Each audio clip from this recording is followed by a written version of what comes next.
Je désire avoir un enfant. Comment puis-je connaître mes jours les plus fertiles? Au début de mon cycle, dès le premier jour des saignements commence une phase infertile.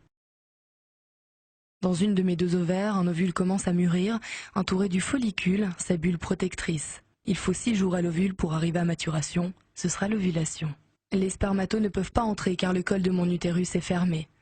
Ils restent dans le vagin et meurent après 1 à 3 heures à cause de l'acidité vaginale. Cette infertilité est variable selon les femmes, elle dure entre 5 et 10 jours.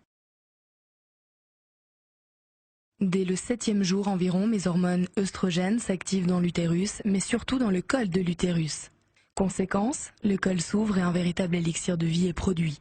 Dès ce moment, je suis fertile pour une durée de 7 à 11 jours. Je le remarque par l'écoulement des pertes, qui ne sont rien d'autre que l'élixir de vie.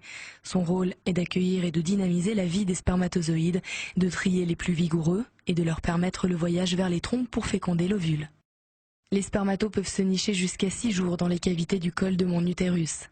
Durant ces 6 jours, ils montent au compte-gouttes pour chercher mon ovule. Les spermatos qui passeront juste à temps le trouveront.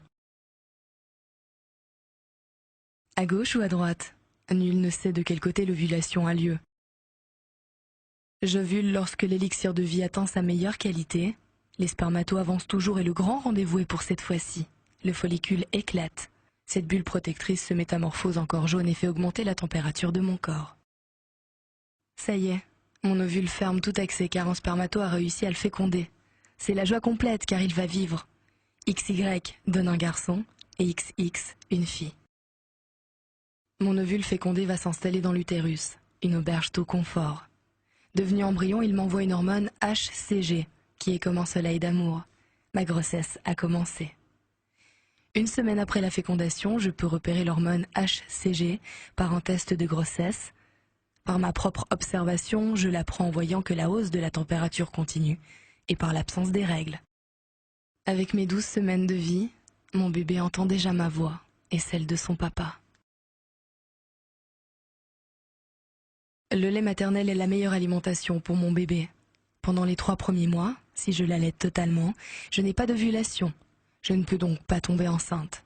Certaines femmes restent infertiles 6 mois, 1 an, ou même davantage, grâce à l'allaitement intense.